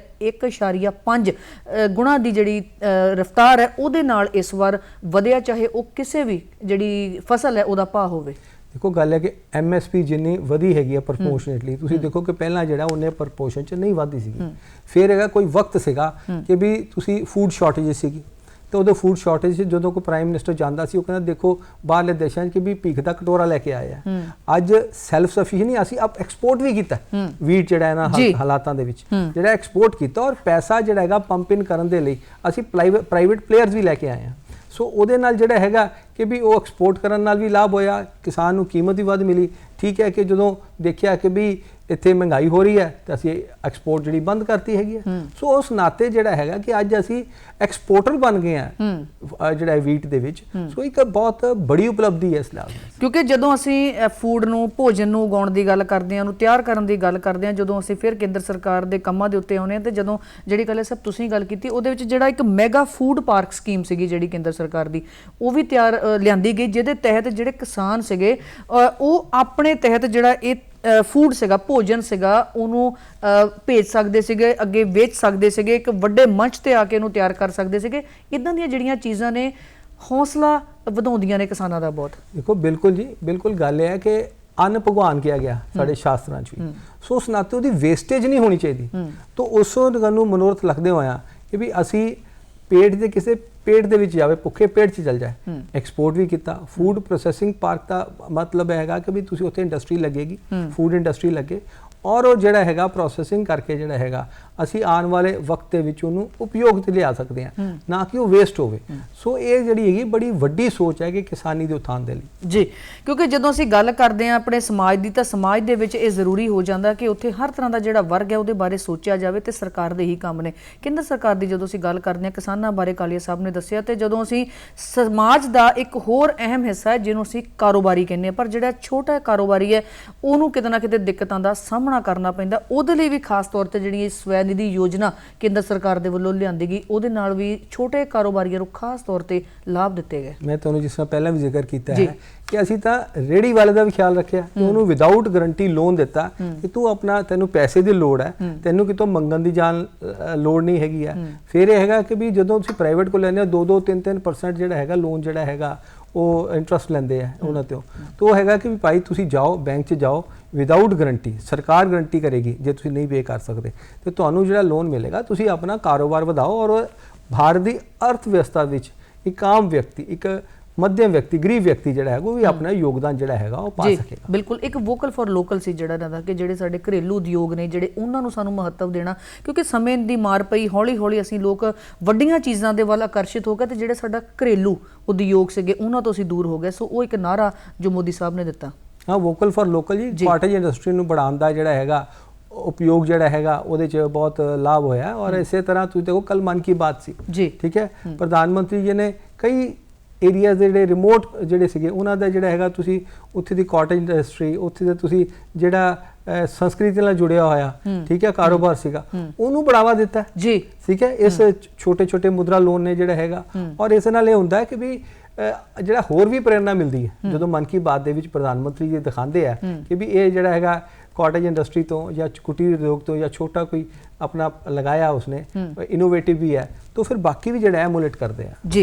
ਕਿਉਂਕਿ ਜਦੋਂ ਅਸੀਂ ਗੱਲ ਕਰਦੇ ਆ ਕਾਰੋਬਾਰ ਦੀ ਕਿਸੇ ਕੰਮ ਨੂੰ ਲੈ ਕੇ, ਤੇ ਉਹਦੇ ਵਿੱਚ ਇਹ ਬੜਾ ਜ਼ਰੂਰੀ ਹੈ ਕਿ ਅਸੀਂ ਉਹ ਕਾਰੋਬਾਰ ਨੂੰ ਤਾਂ ਹੀ ਸ਼ੁਰੂ ਕਰ ਸਕਦੇ ਜਦੋਂ ਸਾਡੇ ਕੋਲ ਕਿਸੇ ਨਾ ਕਿਸੇ ਤਰੀਕੇ ਦੀ ਸਕਿੱਲ ਹੁੰਦੀ ਹੈ, ਮੁਹਾਰਤ ਹੁੰਦੀ ਹੈ। ਸੋ ਰਵਾਇਤੀ ਸਿੱਖਿਆ ਦੇ ਢੰਗ ਤਾਂ ਚੱਲ ਰਹੇ ਸੀ, ਪਰ ਨਾਲ ਦੀ ਨਾਲ ਜਦੋਂ ਕੇਂਦਰ ਸਰਕਾਰ ਦੀ ਅਸੀਂ ਸੱਤਾ ਚੋਣ ਦੀ ਗੱਲ ਕਰਦੇ, ਇੱਕ ਹੋਰ ਦੇਣ ਜਿਹੜੀ ਉਹਨਾਂ ਦੀ ਜਿਹਦੇ 'ਚ ਅਸੀਂ ਕੱਲ੍ਹ ਸਭ ਗੱਲ ਕਰਦੇ ਹਾਂ ਉਹ ਜੁੜੀ ਹੋਈ ਹੈ ਸਕਿੱਲ ਇੰਡੀਆ ਦੇ ਨਾਲ, ਜਿਹੜਾ ਉਹਨਾਂ ਨੇ ਪ੍ਰਚਾਰ ਇਹਦਾ ਬਹੁਤ ਵੱਡੇ ਪੱਧਰ ਤੇ ਕੀਤਾ ਕਿ ਸਕਿੱਲ ਇੰਡੀਆ ਦੇ ਵੱਲ ਭਾਰਤ ਨੂੰ ਵਧਣਾ ਚਾਹੀਦਾ। ਬਿਲਕੁਲ ਦੇਖੋ ਗੱਲ ਹੈ ਕਿ ਸਕਿੱਲ ਇੰਡੀਆ ਦੇ ਨਾਲ ਫਿਰ ਇਹਨਾਂ ਨੇ ਇਹ ਵੀ ਕੀਤਾ ਹੈਗਾ ਕਿ ਯੂਨੀਵਰਸਿਟੀ ਦੇ ਵਿੱਚ ਔਰ ਜਿਹੜਾ ਹੈਗਾ ਕਿ ਵੀ ਤੁਸੀਂ ਸਮਾਲ ਜਿਹੜੇ ਕਾਰੋਬਾਰੀ ਹੈਗੇ ਆ ਜਿਹੜੇ ਸਿੱਖਣਾ ਚਾਹੁੰਦੇ ਆ, ਸੇ ਤਰਖਾਨ ਹੈ, ਉਹਨਾਂ ਨੂੰ ਵੀ ਡਿਗਰੀ ਦਿੱਤੀ ਜਾਵੇ, ਉਹਨਾਂ ਨੂੰ ਵੀ ਜਿਹੜਾ ਹੈਗਾ ਕੋਈ ਸਰਟੀਫਿਕੇਟ ਦਿੱਤਾ ਜਾਵੇ। ਸੋ ਉਹਦੇ ਨਾਲ ਸਕਿੱਲ ਇੰਡੀਆ ਨੂੰ ਜਿਹੜਾ ਹੈਗਾ ਹੋਰ बढ़ावा ਮਿਲੇਗਾ। ਸੋ ਲੋਨ ਦੀ ਵੀ ਸੀਗਾ। ਫਿਰ ਹੈਗਾ ਕਿ ਸਕਿੱਲ ਇੰਡੀਆ ਕਿ ਸਿਖਾਣਾ ਹੈਗਾ ਹਰ ਇੱਕ ਨੂੰ ਜਿਹੜਾ ਹੈਗਾ ਨੌਜਵਾਨ ਨੂੰ, ਬਜਾਏ ਕਿ ਸਿੰਪਲ ਡਿਗਰੀ ਲੈ ਲਓ, ਤੁਸੀਂ ਜਿਹੜਾ ਹੈਗਾ ਵੋਕੇਸ਼ਨਲ ਕੋਰਸਿਸ ਜਿੰਨੇ ਹੈਗੇ ਆ ਉਹ ਇਹਦੇ ਤਹਿਤ ਸ਼ੁਰੂ ਕੀਤੇ ਗਏ ਜੀ। ਕਿਉਂਕਿ ਜਦੋਂ ਅਸੀਂ ਗੱਲ ਕਰਦੇ ਹਾਂ ਅੱਜ ਕੱਲ੍ਹ ਬੱਚਿਆਂ ਦੇ ਸਾਹਮਣੇ, ਜਦੋਂ ਅਸੀਂ ਨੌਕਰੀਆਂ ਲੈਣ ਦੀ ਕਾਲੀਆ ਸਾਹਿਬ ਗੱਲ ਕਰਦੇ ਹਾਂ, ਸਭ ਤੋਂ ਵੱਡਾ ਚੈਲੰਜ ਇਹੀ ਹੈ ਕਿ ਕੋਈ ਨਾ ਕੋਈ ਮੁਹਾਰਤ ਜਿਹੜੀ ਉਸ ਬੱਚੇ ਦੇ ਕੋਲ ਹੋਣੀ ਚਾਹੀਦੀ ਹੈ। ਤੇ ਦੂਜੀ ਵੱਡੀ ਚੀਜ਼ ਇਹ ਵੀ ਸੀਗੀ ਕਿ ਸਿਰਫ ਸਕਿੱਲ ਇੰਡੀਆ ਨਾਂ ਦੀ ਜਿਹੜੀ ਸਕੀਮ ਹੈ ਉਹ ਸ਼ੁਰੂ ਨਹੀਂ ਕੀਤੀ ਗਈ, ਉਹਦੇ ਬਾਰੇ ਬਕਾਇਦਾ ਜਾਣਕਾਰੀ ਜਿਹੜੀ ਵੈਬਸਾਈਟਾਂ ਲਾਂਚ ਕੀਤੀਆਂ ਗਈਆਂ ਜਿਹਦੇ ਬਾਰੇ ਜਿੱਥੇ ਇਹ ਦੱਸਿਆ ਜਾਂਦਾ ਸੀ ਕਿ ਸਕੀਮ ਦਾ ਜਿਹੜਾ ਲਾਭ ਹੈ ਤੁਸੀਂ ਕਿਹੜੇ ਤਰੀਕੇ ਨਾਲ ਲੈ ਸਕਦੇ ਹੋ। ਸਰਕਾਰਾਂ ਕਿਉਂਕਿ ਮਾਤ ਕਿੱਥੋਂ ਖਾ ਜਾਂਦੀ ਹੈ ਕਿ ਸਕੀਮ ਤਾਂ ਆ ਜਾਂਦੀ ਹੈ ਪਰ ਉਹਦੇ ਬਾਰੇ ਜਾਣਕਾਰੀ ਲੋਕਾਂ ਨੂੰ ਪ੍ਰਾਪਤ ਨਹੀਂ ਹੁੰਦੀ ਕਿ ਇਹ ਜਿਹੜੀ ਸਕੀਮ ਹੈ ਕਿੱਦਾਂ ਅਸੀਂ ਇੱਕ ਪੌੜੀ ਚੜ੍ਹ ਕੇ ਉਸ ਸਕੀਮ ਤੱਕ ਪਹੁੰਚਣਾ ਹੈ? ਬਿਲਕੁਲ ਠੀਕ ਹੈ। ਇਹ ਇੱਕ ਡਿਜੀਟਲ ਇੰਡੀਆ ਦਾ ਵੀ ਜਿਹੜਾ ਹੈਗਾ ਤੁਸੀਂ ਇਹਨੂੰ ਤਹਿਤ ਲੈ ਸਕਦੇ ਹੋ। ਇਹ ਜੋ ਵੈਬਸਾਈਟ ਬਣੀ ਹੋਈ ਹੈ, ਠੀਕ ਹੈ, ਬੱਚੇ ਨੂੰ ਚਾਹੀਦਾ ਕਿ ਮੈਂ ਕਿਹੜਾ ਕੰਮ ਕਰ ਸਕਦਾ, ਕਿਹਦੇ ਵਿੱਚ ਮੈਂ ਜਾ ਸਕਦਾ, ਵੋਕੇਸ਼ਨਲ ਕੋਰਸਿਸ ਕਿਹੜੇ ਕਰ ਸਕਦਾ। ਸੋ ਵੈਬਸਾਈਟ ਖੋਲ ਕੇ ਅੱਗੇ ਕੀ ਹੁੰਦਾ ਸੀਗਾ ਕਿ ਵੀ ਉਹਨੇ ਪਹਿਲਾਂ ਲੱਭਣਾ, ਸਰਕਾਰਾਂ ਦੇ ਬਾਹੂਆਂ ਕੋਲ ਜਾਣਾ, ਦਫ਼ਤਰਾਂ 'ਚ ਧੱਕੇ ਖਾਣੇ ਕਿ ਮੈਂ ਕਿਹੜਾ ਕਾਰੋਬਾਰ ਕਰ ਸਕਦਾ। ਹੁਣ ਉਹਨੂੰ ਜਾਣ ਦੀ ਲੋੜ ਨਹੀਂ ਹੈ। ਤੁਸੀਂ ਜਿਹੜਾ ਵੈਬਸਾਈਟ ਤੋਂ ਜਿਹੜਾ ਹੈਗਾ ਤੁਸੀਂ ਕੰਪਿਊਟਰ ਤੇ ਕਲਿੱਕ ਕਰਨ ਨਾਲ ਜਿਹੜਾ ਹੈਗਾ ਤੁਸੀਂ ਸਾਰੀ ਜਾਣਕਾਰੀ ਜਿਹੜੀ ਹੈਗੀ ਹੈ ਇੱਕ ਰਿਮੋਟ ਵਿਲੇजेस 'ਚ ਬੈਠਾ ਜਿਹੜਾ ਵਿਅਕਤੀ ਹੈਗਾ ਉਹ ਲੈ ਸਕਦਾ ਹੈ। ਕਿਉਂਕਿ ਜਦੋਂ ਅਸੀਂ ਗੱਲ ਕਰਦੇ ਹਾਂ ਪਿੰਡਾਂ ਦੇ ਵਿੱਚੋਂ, ਇਸ ਕਰਕੇ ਇਸ ਵਾਰ ਡਾਟਾ ਇੱਕ ਜਿਹੜਾ ਬਾਹਰ ਆਇਆ ਸੀਗਾ ਆਪਣੇ ਕਾਲੇ ਸਾਹਿਬ, ਉਹ ਇਹ ਵੀ ਸੀਗਾ ਕਿ ਜਿਹੜੇ ਪਿੰਡਾਂ 'ਚ ਨੌਜਵਾਨ ਆ ਉਹ ਵੱਡੀ ਪੱਧਰ ਤੇ ਟੈਕਨੋਲੋਜੀ ਦੇ ਨਾਲ ਜੁੜੇ। ਕਿਉਂਕਿ ਪਹਿਲਾਂ ਕਦੀ ਕਿਸੇ ਨੇ ਨਹੀਂ ਸੀ ਸੋਚਿਆ ਕਿ ਪਿੰਡਾਂ ਦੇ ਵਿੱਚ ਇੰਟਰਨੈਟ ਹੀ ਮਤਲਬ ਇਸ ਤਰੀਕੇ ਨਾਲ ਚੱਲਦਾ ਸੀਗਾ ਕਿ ਇੱਕ ਮੰਨ ਲਓ ਪਿੰਡ ਦੇ ਵਿੱਚ ਕੋਈ ਇੰਟਰਨੈਟ ਕਨੈਕਸ਼ਨ ਹੈ ਤੇ ਸਾਰੇ ਪਿੰਡ ਉਹਦਾ ਇੰਤਜ਼ਾਰ ਕਰਦਾ ਸੀਗਾ। ਹੁਣ ਜੋ ਇੰਟਰਨੈਟ ਦੇ ਚੱਲਣ ਦੇ ਨਾਲ, ਡਿਜੀਟਲ ਇੰਡੀਆ ਹੋਣ ਦੇ ਨਾਲ ਜਿਹੜੀ ਟੈਕਨੋਲੋਜੀ ਪਿੰਡਾਂ ਤੱਕ ਪਹੁੰਚੀ ਹੈ, ਚਾਹੇ ਆਪਾਂ ਇੰਪਲੋਇਮੈਂਟ ਦੀ ਗੱਲ ਕਰ ਲਈਏ, ਚਾਹੇ ਅਸੀਂ ਉਹਨਾਂ ਦੀਆਂ ਨੌਕਰੀਆਂ ਦੇ ਚਾਂਸ ਵਧਣ ਦੀ ਗੱਲ ਕਰ ਲਈਏ। ਮੈਨੂੰ ਯਾਦ ਹੈ ਕਿ ਜਦੋਂ ਅਸੀਂ ਲੋਕ ਸਕੂਲ ਕਾਲਜ ਤੋਂ ਪੜ੍ਹ ਕੇ ਨਿਕਲੇ ਤਾਂ ਉਦੋਂ ਸਾਡੇ ਕੋਲ ਰੁਜ਼ਗਾਰ ਦਫ਼ਤਰ ਸੀ, ਜਿਹੜੇ ਜ਼ਿਲ੍ਹਾ ਰੁਜ਼ਗਾਰ ਦਫ਼ਤਰ, ਤੇ ਜਾਂ ਸਾਡੇ ਕੋਲ ਇੰਪਲੋਇਮੈਂਟ ਨਿਊਜ਼ ਕਰਕੇ ਅਖਬਾਰ ਆਉਂਦੀ ਸੀ ਜਾਂ ਅਸੀਂ ਉਹ 'ਤੇ ਨਿਰਭਰ ਕਰਦੇ ਸੀਗੇ। ਸੋ ਪਿੰਡਾਂ ਨੂੰ ਅਗਰ ਆਪਾਂ ਦੇਣ ਦੀ ਖਾਸ ਕਰਕੇ ਗੱਲ ਕਰੀਏ, ਪਿੰਡਾਂ 'ਚ ਕੀ ਕੰਟਰੀਬਿਊਸ਼ਨ ਹੈ ਕੇਂਦਰ ਸਰਕਾਰ ਦੀ? ਦੇਖੋ, ਪਿੰਡਾਂ ਦੇ ਵਿੱਚ ਬਹੁਤ ਬੜੀ ਹੈ। ਤੁਸੀਂ ਸੜਕਾਂ ਨੂੰ ਜੋੜਿਆ ਗਿਆ ਪਿੰਡਾਂ ਨਾਲ, ਪ੍ਰਧਾਨ ਮੰਤਰੀ ਗ੍ਰਾਮ ਸੜਕ ਯੋਜਨਾ ਦੇ ਤਹਿਤ ਜਿਹੜਾ ਹੈਗਾ। ਫਿਰ ਹੈਗਾ ਜਿਹੜੀ ਇਲੈਕਟ੍ਰੀਫਿਕੇਸ਼ਨ ਹੋਈ ਹੈ ਹਰ ਇੱਕ ਪਿੰਡਾਂ ਦੇ ਵਿੱਚ, ਠੀਕ ਹੈ। ਫਿਰ ਹੈਗਾ ਕਿ ਪਾਣੀ ਦਾ ਪਹੁੰਚਾਉਣ ਦਾ ਕੰਮ, ਠੀਕ ਹੈ ਜੀ। ਸੋ ਇਹ ਸਾਰੇ ਕੰਮ ਜਿਹੜੇ ਫਿਰ ਹੈਗਾ ਆਪਟਿਕ ਫਾਈਬਰਸ ਜਿਹੜੀ ਹੈਗੀ ਹੈ, ਤੁਸੀਂ ਟੈਕਨੋਲੋਜੀ ਨੂੰ ਤੱਕ ਪਹੁੰਚੇ ਤਾਂ ਉਹ ਜਿਹੜੀ ਹੈਗੀ ਹੈ ਵਿਛਾਈ ਜਾ ਰਹੀ ਹੈ। ਉਹਦੇ ਵਿੱਚ ਤਹਿਤ ਬੜੇ ਕਦਮ ਲਿੱਤੇ ਗਏ ਆ। ਸੋ ਉਸ ਤਰ੍ਹਾਂ ਕਿ ਪਿੰਡਾਂ ਨੂੰ ਵੀ ਜਿਹੜਾ ਹੈਗਾ ਜਿਹੜੀਆਂ ਸ਼ਹਿਰਾਂ ਨੂੰ ਸਹੂਲਤਾਂ ਉਹ ਮੁਹੱਈਆ ਜਿਹੜੀਆਂ ਹੈਗੀਆਂ ਕੀਤੀਆਂ ਜਾ ਰਹੀਆਂ ਟੈਕਨੋਲੋਜੀ ਦੇ ਸੰਦਰਭ ਦੇ ਵਿੱਚ। ਜੀ, ਜਦੋਂ ਅਸੀਂ ਗੱਲ ਕਰਦੇ ਹਾਂ ਕੇਂਦਰ ਸਰਕਾਰ ਦੇ ਕੰਮ ਤੇ ਉਪਲਬਧੀਆਂ, ਉਹਨਾਂ ਦੇ 8 ਸਾਲ ਦੇ ਉੱਤੇ ਚਰਚਾ ਅਸੀਂ ਲਾਈਵ ਸਟੂਡੀਓ ਦੇ ਵਿੱਚ ਕਰ ਰਹੇ ਹਾਂ। ਮਨੋਰੰਜਨ ਕਾਲੀਆ ਜੀ ਬੀਜੇਪੀ ਦੇ ਸੀਨੀਅਰ ਆਗੂ ਮੇਰੇ ਨਾਲ ਨੇ ਸਟੂਡੀਓ ਦੇ ਵਿੱਚ ਜੁੜੇ ਹੋਏ। ਇੱਕ ਹੋਰ ਚੀਜ਼ ਜਿਹਦੀ ਖਾਸ ਤੌਰ ਤੇ ਅਸੀਂ ਜ਼ਿਕਰ ਕਰਾਂਗੇ ਇਸ ਮੰਚ ਦੇ ਉੱਤੋਂ, ਉਹ ਹੈ ਜੀ ਖੇਲੋ ਇੰਡੀਆ। ਖੇਡਾਂ ਜਿਹੜੀਆਂ ਸਾਡੇ ਸਮਾਜ ਦਾ ਇੱਕ ਮਹੱਤਵਪੂਰਨ ਅੰਗ ਹੈ, ਜਿਸ ਤੋਂ ਬਿਨਾਂ ਅਸੀਂ ਸ਼ਾਇਦ ਤੰਦਰੁਸਤ ਰਹਿਣ ਬਾਰੇ ਨਹੀਂ ਸੋਚ ਸਕਦੇ। ਖੇਲੋ ਇੰਡੀਆ ਦਾ ਜਿਹੜਾ ਕਨਸੈਪਟ ਸੀਗਾ, ਜਿਹੜਾ ਉਹ ਸਰਕਾਰ ਦੇ ਕੇਂਦਰ ਸਰਕਾਰ ਦੇ ਵੱਲੋਂ ਲਿਆਂਦਾ ਗਿਆ। ਬਿਲਕੁਲ, ਖੇਲੋ ਇੰਡੀਆ ਦੇ ਵਿੱਚ ਜਿਹੜਾ ਹੈਗਾ ਕਿ ਤੁਸੀਂ ਨੌਜਵਾਨਾਂ ਨੂੰ ਪ੍ਰੇਰਿਤ ਕੀਤਾ, ਠੀਕ ਹੈ ਜੀ। ਸੋ ਉਹਦੇ ਨਾਲ ਜਿਹੜਾ ਹੈਗਾ ਅੰਤਰਰਾਸ਼ਟਰੀ ਪੱਧਰ ਤੇ ਵੀ ਜਿਹੜਾ ਹੈਗਾ ਤੁਸੀਂ ਇਸ ਗੱਲ ਨੂੰ ਜਿਹੜਾ ਹੈ ਕਿ ਵੀ ਅਸੀਂ ਮੁਕਾਮ ਹਾਸਲ ਕੀਤੇ ਹੈਗੇ। ਇਸ ਨਾਲ ਨੌਜਵਾਨ ਪ੍ਰੇਰਿਤ ਹੁੰਦਾ ਕਿ ਵੀ ਫਿਰ ਹੈਗਾ ਕਿ ਜਿਹੜਾ ਨਸ਼ਿਆਂ ਦੇ ਵਿੱਚ ਜਿਹੜਾ ਹੈਗਾ ਇਹ ਨੌਜਵਾਨ ਨਾ ਜਾਵੇ, ਉਹਦਾ ਧਿਆਨ ਜਿਹੜਾ ਹੈਗਾ ਖੇਲ ਦੇ ਵਿੱਚ ਰਵੇ, ਜਿਹੜਾ ਪੜ੍ਹ ਲਿਖ ਨਹੀਂ ਸਕਦਾ। ਸੋ ਇਹ ਜਿਹੜਾ ਹੈਗਾ ਬਹੁਤ ਵਧੀਆ ਹੈ, ਨੌਜਵਾਨਾਂ ਨੂੰ ਪ੍ਰੇਰਿਤ ਕਰਦਾ। ਮੈਂ ਇੱਕ ਗੱਲ ਹੋਰ ਕਹਿਣੀ ਚਾਹਾਂਗਾ, ਜਿਹੜਾ ਅੰਤਰਰਾਸ਼ਟਰੀ ਪੱਧਰ ਦੇ ਉੱਤੇ ਕਿ ਤੁਸੀਂ ਇਹ ਦੇਖੋ ਕਿ ਵੀ ਅੱਜ ਦੀ ਸਥਿਤੀ ਦੇ ਵਿੱਚ ਕੋਈ ਵੀ ਮੀਟਿੰਗ ਹੁੰਦੀ ਹੈ ਅੰਤਰਰਾਸ਼ਟਰੀ ਪੱਧਰ ਦੇ ਉੱਤੇ, ਉਹਦੇ ਵਿੱਚ ਭਾਰਤ ਦੇ ਬਿਨਾਂ ਯੋਗਦਾਨ ਜਿਹੜਾ ਸ਼ਮੂਲੀਅਤ ਤੋਂ ਬਿਨਾਂ ਜਿਹੜਾ ਹੈਗਾ ਉਹ ਜਿਹੜਾ ਹੈ ਅਧੂਰਾ ਮੰਨਿਆ ਜਾ ਰਿਹਾ ਜੀ। ਹੁਣ ਉਹਦੇ 'ਚ ਇਹ ਹੈਗਾ ਕਿ ਅੱਜ ਪਾਕਿਸਤਾਨ, ਚਾਈਨਾ, ਠੀਕ ਹੈ, ਪਾਕਿਸਤਾਨ ਦਾ ਸਾਡਾ ਤੁਸੀਂ ਕੋ ਜਿਉਂ ਦਾ ਜਨਮ ਹੋਇਆ ਸਾਡੀ ਵਿਰੋਧ ਚ ਰਿਹਾ ਹੈਗਾ। ਸੋ ਉਸ ਨੂੰ ਵੀ ਸਬਕ ਸਿਖਾਇਆ। ਤੁਸੀਂ ਦੇਖੋ ਬਾਲਾਕੋਟ ਜਿਹੜੀ 에ਅਰ ਸਟ੍ਰਾਈਕਸ ਕੀਤੀਆਂ। ਹੁਣ ਚਾਈਨਾ ਨੂੰ ਕਿਸ ਤਰ੍ਹਾਂ ਨਜਿੱਠਣਾ, ਫਿਰ ਇਹ ਹੈਗਾ ਕਿ ਵੀ ਦੋਸਤੀ ਅਮਰੀਕਾ ਨਾਲ ਵੀ ਰਵੇ ਤੇ ਰਸ਼ੀਆ ਨਾਲ ਵੀ ਰਵੇ, ਠੀਕ ਹੈ ਨਾ। ਤੋ ਯੂਕਰੇਨ ਦੇ ਵਿੱਚ ਆਪਣਾ ਤੁਸੀਂ ਇਹ ਦੇਖੋ ਕਿ ਵੀ ਜਿਹੜੀ ਫਾਈਟ ਹੋਈ ਹੈ ਰਸ਼ੀਆ ਔਰ ਯੂਕਰੇਨ ਦੇ ਵਿੱਚ, ਠੀਕ ਹੈ, ਉਹਦੇ ਵਿੱਚ ਅਮਰੀਕਾ ਵਿਰੋਧ ਚ ਖੜਾ ਰਸ਼ੀਆ ਦੇ, ਠੀਕ ਹੈ, ਲੇਕਿਨ ਦੋਸਤੀ ਭਾਰਤ ਨਾਲ ਦੋਨਾਂ ਦੀ ਰਹੀ ਹੈ। ਸੋ ਸਾਡਾ ਇੰਟਰਸਟ ਰਸ਼ੀਆ ਨੇ ਪ੍ਰੋਟੈਕਟ ਕੀਤਾ। ਤੁਸੀਂ ਯੂਕਰੇਨ ਦੇ ਵਿੱਚ ਜਦੋਂ ਬੱਚੇ ਫਸੇ ਹੋਏ ਸੀਗੇ, ਤੁਸੀਂ ਦੇਖੋ ਕਿ ਉਹਨਾਂ ਨੂੰ ਵੀ ਨਿਕਾਲਿਆ। ਔਰ ਸਿਰਫ ਭਾਰਤ ਦੇ ਬੱਚੇ ਨਹੀਂ ਸਟੂਡੈਂਟਸ, ਤੁਸੀਂ ਦੂਜੇ ਦੇਸ਼ਾਂ ਦੇ ਬੱਚੇ ਵੀ ਝੰਡਾ ਭਾਰਤ ਦਾ ਫੜ ਕੇ ਉਹ ਨਿਕਲਦੇ ਨੇ ਔਰ ਪੈਸੇ ਦਿੱਤਾ ਰਸ਼ੀਆ ਕੋਲੋਂ ਲਿੱਤਾ, ਠੀਕ ਹੈ ਨਾ ਜੀ। ਸੋ ਉਹਦੇ ਨਾਲ ਦੋਸਤੀ ਹੁਣ ਕੁਆਡ ਦੀ ਮੀਟਿੰਗ 'ਚ ਅਮਰੀਕਾ ਦੇ ਨਾਲ ਜਿਹੜਾ ਹੈਗਾ ਸੰਬੰਧ ਹੈ। ਸੋ ਇਹਨੂੰ ਜਿਹੜੀ ਬੜਾ ਮੈਂ ਕਹਿੰਦਾ ਬੈਲੈਂਸ ਕੀਤਾ। ਮੈਨੂੰ ਇੱਕ ਸ਼ੇਰ ਯਾਦ ਆ ਰਿਹਾ, ਕਹਿੰਦਾ ਉनको रुसवा ना किया और हम भी परेशान हुए, इश्क की रस्म को इस तरह से निभाया हमने। जी। सो इस तरह के भी ना नाराज ਅਸੀਂ ਰਸ਼ੀਆ ਨੂੰ ਕੀਤਾ ਔਰ ਨਾ ਹੀ ਨਾਰਾਜ਼ ਅਮਰੀਕਾ ਨੂੰ ਕੀਤਾ, ਲੇਕਿਨ ਅਸੀਂ ਦੋਨਾਂ ਕੋਲੋਂ ਫਾਇਦਾ ਲਿੱਤਾ। ਔਰ ਕੁਆਡ ਜਿਹੜਾ ਹੈਗਾ ਜਾਪਾਨ, ਆਸਟ੍ਰੇਲੀਆ, ਇੰਡੀਆ, ਅਮਰੀਕਾ, ਉਹ ਜਿਹੜਾ ਹੈਗਾ ਕਿ ਵੀ ਅਸੀਂ ਲਾਮਬੰਦੀ ਕਿੱਦਾਂ ਕਰਨੀ ਚਾਈਨਾ ਨਾਲ। ਸੋ ਇਹਦੇ ਲਈ ਜਿਹੜਾ ਹੈਗਾ ਕਿ ਵੀ ਅਸੀਂ ਜਿਹੜਾ ਹੈਗਾ ਇਕੱਠੇ ਹੋ ਰਹੇ ਹਾਂ। ਸੋ ਉਹਦੇ ਨਾਲ ਇੱਕ ਬਹੁਤ ਬੜੀ ਸ਼ਕਤੀ ਜਿਹੜੀ ਹੈਗੀ ਆ ਭਾਰਤ ਦੇ ਲਈ ਕਹਾਂਗੇ, ਮੈਂ ਕਹਾਂਗੇ ਸਾਨੂੰ ਹਿਮਾਇਤ ਮਿਲ ਰਹੀ ਹੈ ਉਹਦੇ ਵਿੱਚ ਜਿਹੜਾ ਹੈਗਾ। ਸੋ ਇਸ ਤਰ੍ਹਾਂ ਇਹ 8 ਸਾਲਾਂ ਦੇ ਵਿੱਚ ਕੋਈ ਚੀਜ਼ ਐਸੀ ਨਹੀਂ ਬਚੀ, ਕੋਈ ਸਫੀਅਰ ਐਸਾ ਨਹੀਂ ਬਚਿਆ ਕਿ ਵੀ ਜਿਹਦੇ ਵਿੱਚ ਜਿਹੜਾ ਹੈਗਾ ਕਿ ਭਾਰਤ ਨੇ ਅਗਾਂਹ ਨਹੀਂ ਵਧਿਆ ਹੋਵੇ। ਡਿਫੈਂਸ ਦੇ ਖੇਤਰ 'ਚ ਬਹੁਤ ਵਧਿਆ। ਹੁਣ ਅਸੀਂ ਮੈਨੂਫੈਕਚਰਿੰਗ ਇੱਥੇ ਸ਼ੁਰੂ ਕਰ ਲਈ, ਅੱਗੇ ਅਸੀਂ ਲਾਰਜੈਸਟ ਇੰਪੋਰਟਰ ਰਹੇ ਹੈਗੇ ਸੋ ਹਥਿਆਰਾਂ ਦੇ, ਬਿਲਕੁਲ, ਕਿਉਂਕਿ ਜਦੋਂ ਤੁਸੀਂ ਹੁਣ ਯੂਕਰੇਨ ਦੀ ਗੱਲ ਕੀਤੀ ਉਹਦੇ ਨਾਲ ਜੁੜਦੀ ਚੀਜ਼ ਇਹ ਹੈ ਕਿ ਜਿੱਥੇ ਅਸੀਂ ਭਾਰਤ ਦੇ ਆਪਣੇ ਬੱਚੇ ਜਿਹੜੇ ਸੀਗੇ ਉਹ ਕੱਢੇ, ਤੁਸੀਂ ਕਿਹਾ ਹੋਰਨਾਂ ਮੁਲਕਾਂ ਦੇ ਵੀ ਕੱਢੇ, ਇੱਕ ਚੈਲੰਜਿੰਗ ਚੀਜ਼ ਇਹ ਸੀ ਕਿ ਇੱਕ ਉਹ ਸਮਾਂ ਸੀ ਜਦੋਂ ਕਿ ਬੱਚੇ ਸਾਡੇ ਉੱਥੇ ਉਸ ਜਗ੍ਹਾ ਦੇ ਵਿੱਚੋਂ ਉਹਨਾਂ ਸ਼ਹਿਰਾਂ ਦੇ ਵਿੱਚ, ਕੀਵ ਦੀ ਖਾਸ ਕਰਕੇ ਮੈਂ ਗੱਲ ਕਰ ਰਹੀ, ਉੱਥੇ ਸਟਕ ਹੋ ਗਏ ਸੀ, ਮਤਲਬ ਉੱਥੇ ਬੰਦ ਹੋ ਗਏ ਸੀ, ਉਹਨਾਂ ਨੂੰ ਸੜਕੀ ਮਾਰਗ ਦੇ ਜ਼ਰੀਏ ਹੋਰਨਾਂ ਥਾਵਾਂ ਤੇ ਲਿਜਾ ਕੇ ਫਿਰ ਉੱਥੋਂ ਸੁਰੱਖਿਅਤ ਕੱਢਿਆ ਜਾਂਦਾ ਹੈ, ਚਾਹੇ ਪ੍ਰਾਈਵੇਟ ਨੇ ਚਾਹੇ ਉਹ ਪਬਲਿਕ ਜਿਹੜੇ ਟਰਾਂਸਪੋਰਟੇਸ਼ਨ ਹੈ ਉਹਨਾਂ ਦੀ ਵਰਤੋਂ ਕੀਤੀ ਜਾਂਦੀ ਹੈ। ਲੋਕਾਂ ਦਾ ਜਿਹੜਾ ਵਿਸ਼ਵਾਸ ਹੈ ਕਾਲੀਆ ਸਾਹਿਬ ਇਸ ਚੀਜ਼ ਦੇ ਨਾਲ ਸਰਕਾਰਾਂ ਦੇ ਨਾਲ ਬਹੁਤ ਤਰੀਕੇ ਦੇ ਨਾਲ ਜੁੜਦਾ, ਕਿਉਂਕਿ ਆਪਾਂ ਗੱਲ ਕਰਦੇ ਹਾਂ ਸਿਰਫ ਇੱਕ ਵੋਟ ਪਾ ਦਿੱਤੀ ਤੇ ਸਾਡੀ ਹਿੱਸੇਦਾਰੀ ਉਸ ਸਰਕਾਰ ਦੇ ਵਿੱਚ ਪੈ ਜਾਂਦੀ, ਪਰ ਜਦੋਂ ਇਦਾਂ ਦੀ ਕਾਰਗੁਜ਼ਾਰੀ ਸਰਕਾਰ ਦੇ ਵੱਲੋਂ ਆਉਂਦੀ ਹੈ ਤੇ ਫਿਰ ਇਮੋਸ਼ਨਲ ਬੌਂਡਿੰਗ ਵੀ ਉੱਥੇ ਬਣ ਜਾਂਦੀ ਹੈ। ਬਿਲਕੁਲ ਬਣਦੀ ਹੈ, ਇਮੋਸ਼ਨਲੀ ਬੰਦਾ ਅਟੈਚ ਹੁੰਦਾ ਹੈਗਾ। ਤੁਸੀਂ ਇਹ ਦੇਖੋ ਕਿ ਜਿਹੜੀਆਂ ਜਿਸ ਢੰਗ ਦੇ ਨਾਲ ਬੀਮਾ ਯੋਜਨਾ ਹੈਗੀ, 5 ਲੱਖ ਰੁਪਏ ਤੱਕ ਜਿਹੜਾ ਹੈਗਾ, ਤੁਸੀਂ ਜਿਨ੍ਹਾਂ ਪਰਿਵਾਰਾਂ ਦੇ ਵਿੱਚ ਪੈਸਾ ਨਹੀਂ ਹੈ ਉਹ 5 ਲੱਖ ਤੱਕ ਆਪਣਾ ਇਲਾਜ ਕਰਵਾ ਰਹੇ ਪਰਿਵਾਰ, ਸੋ ਇਹਦੇ ਨਾਲ ਵੀ ਇਮੋਸ਼ਨਲ ਬੌਂਡਿੰਗ ਹੁੰਦੀ ਹੈ। ਠੀਕ ਹੈ ਨਾ ਜੀ। ਹੁਣ ਤੁਸੀਂ 1 ਰੁਪਿਆ ਦੇ ਕੇ 12 ਰੁਪਏ ਦਾ ਤੁਸੀਂ ਇੰਸ਼ੋਰੈਂਸ ਕਰਵਾ ਸਕਦੇ ਹੋ, 1 ਲੱਖ ਰੁਪਏ ਕਦੀ ਸੋਚਿਆ ਸੀਗਾ ਕਿਸੇ ਨੇ? ਸੋ ਇਹਦੇ ਨਾਲ ਇੱਕ ਬੌਂਡਿੰਗ ਹੁੰਦੀ ਕਿ ਤੁਹਾਡੇ ਮੈਂ ਸਿਹਤ ਦਾ ਵੀ ਖਿਆਲ ਰੱਖਦਾ, ਤੁਹਾਡਾ ਮੈਂ मकान दे रह सकते हो। ठीक है ना जी। कहता कि हर कोई चाहता है एक मुट्ठी आसमान जो सीने से लगा ले, ऐसा एक जहाँ रोटी कपड़ा मकान एक मुढ़लियां जरूरतां है। सो तुसी देखो कोविड दे विच 80 करोड़ लोगों को मुफ्त अनाज दिता गया। ठीक है ना जी। हुण बॉन्डिंग कि भी भाई ਤੁਸੀਂ ਮੈਂ ਤੁਹਾਡਾ ਪਰਿਵਾਰ ਦਾ ਬੰਦਾ, ਤੁਹਾਡੇ ਪਰਿਵਾਰ ਦਾ ਹਿੱਸਾ ਹੈ, ਪ੍ਰਧਾਨ ਮੰਤਰੀ ਜੀ ਕਹਿੰਦੇ ਆ, ਮੈਂ ਤੁਹਾਡਾ ਜਿਹੜਾ ਹੈਗਾ ਖਿਆਲ ਰੱਖਾਂਗਾ ਪੂਰਾ। ਜੇ ਅੱਜ ਕਰੋਨਾ ਦੇ ਵਿੱਚ ਤੁਸੀਂ ਲਾਕਡਾਊਨ ਹੈਗਾ ਤੇ ਮੈਂ ਤੁਹਾਨੂੰ ਅੰਨ ਜਿਹੜਾ ਹੈਗਾ ਤੁਹਾਡੇ ਕੋਲ ਮੁਫਤ ਆਏਗਾ ਪੂਰੀ ਤਰ੍ਹਾਂ। ਬਿਲਕੁਲ, ਕਿਉਂਕਿ ਜਿਹੜੀ ਇਹ ਫ੍ਰੀ ਰਾਸ਼ਨ ਅੰਨ ਯੋਜਨਾ ਸੀ ਮੋਦੀ ਸਰਕਾਰ ਦੀ, ਉਹਦੇ ਤਹਿਤ ਜਿਹੜਾ ਇਹ ਰਾਸ਼ਨ ਘਰ ਘਰ ਪਹੁੰਚਾਇਆ ਗਿਆ, ਇਹ ਬਹੁਤ ਵੱਡੀ ਗੱਲ ਇੱਕ ਸਰਕਾਰ ਦੀ ਜਦੋਂ ਅਸੀਂ ਕਾਰਗੁਜ਼ਾਰੀ ਦੀ ਗੱਲ ਕਰਦੇ। ਔਰ ਇਹ ਵੀ ਸ਼ਾਇਦ ਪਹਿਲੀ ਵਾਰੀ ਆਪਣੇ ਭਾਰਤ ਦੇ ਕਾਲੇ ਸਭ ਲੋਕਾਂ ਨੇ ਇਸ ਚੀਜ਼ ਦੇ ਗਵਾਹ ਬਣੇ ਨੇ ਕਿ ਸ਼ਾਇਦ ਜਿੰਨੇ ਵੀ ਸਾਡੇ ਪ੍ਰਧਾਨ ਮੰਤਰੀ ਰਹੇ ਨੇ ਹੁਣ ਤੱਕ ਸਾਡੇ ਦੇਸ਼ ਦੇ, ਉਦੋਂ ਤੋਂ ਲੈ ਕੇ ਹੁਣ ਤੱਕ ਸ਼ਾਇਦ ਪਹਿਲੇ ਵਿਅਕਤੀ ਹੋਣਗੇ ਜਿਹੜੇ ਲਗਾਤਾਰ ਲੋਕਾਂ ਦੇ ਸੰਪਰਕ ਦੇ ਵਿੱਚ ਰਹਿੰਦੇ, ਚਾਹੇ ਉਹ ਕਰੋਨਾ ਕਾਲ ਸੀਗਾ, ਚਾਹੇ ਹੁਣ ਕਰੋਨਾ ਤੋਂ ਅਸੀਂ ਹਟ ਚੁੱਕੇ ਹਾਂ, ਚਾਹੇ ਉਹ ਟੀਵੀ ਤੇ ਉਹਨਾਂ ਨੂੰ ਮਿਲਣਾ ਹੋਵੇ ਤੇ ਜਾਂ ਡਿਜੀਟਲੀ ਉਹਨਾਂ ਨੂੰ ਮਿਲਣਾ ਹੋਵੇ। ਬਿਲਕੁਲ ਬਿਲਕੁਲ ਬਿਲਕੁਲ ਲੋਕਾਂ ਨਾਲ ਲਗਾਤਾਰ ਜਿਹੜਾ ਸੰਪਰਕ ਉਹਨਾਂ ਦਾ ਬਣਿਆ ਰਿਹਾ।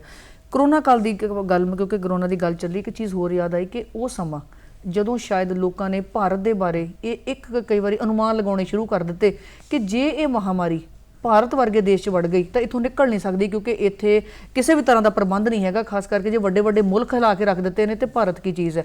ਉਸ ਸਮੇਂ ਭਾਰਤ ਦਾ ਝੰਡਾ ਫਹਿਰਾਉਣਾ, ਉਹਨੂੰ ਫੜਨਾ ਤੇ ਹੋਰਨਾਂ ਮੁਲਕਾਂ ਨੂੰ ਟੀਕੇ ਮੁਹੱਈਆ ਕਰਵਾਉਣੇ, ਇਸ ਵਿੱਚ ਤੁਸੀਂ ਮੋਦੀ ਸਰਕਾਰ ਨੂੰ ਕਿਵੇਂ ਦੇਖ ਰਹੇ ਹੋ? ਦੇਖੋ ਗੱਲ ਹੈ ਕਿ ਵੀ ਅੱਜ ਮੈਕਸਿਮਮ ਅਮਰੀਕਾ 'ਚ ਨਹੀਂ ਹੋਇਆ ਕਿ ਤੁਸੀਂ ਡਬਲ ਡੋਜ਼ ਵੀ ਸ਼ੁਰੂ ਹੋ ਗਈ, ਪਹਿਲੀ ਡੋਜ਼ ਵੀ ਪੂਰੀ ਤਰ੍ਹਾਂ ਲਗਾਈ। ਠੀਕ ਹੈ, 135 ਕਰੋੜ ਜਿਹੜੇ ਲੋਕ ਹੈਗੇ ਆ, ਸੋ ਉਹਨਾਂ ਨੂੰ ਜੀਵਨ ਸਿਕਿਉਰ ਕੀਤਾ ਹੈ ਇੰਜੈਕਸ਼ਨ ਲਗਾ ਕੇ। ਇਹ ਟੀਕਾਕਰਨ ਫਿਰ ਹੈਗਾ, ਬੰਗਲਾਦੇਸ਼ 'ਚ ਗਏ ਉਦੋਂ ਤੇ ਮੁਫਤ ਟੀਕੇ ਉਹਨਾਂ ਨੂੰ ਦੇ ਕੇ ਆਏ ਹੈਗੇ ਆ।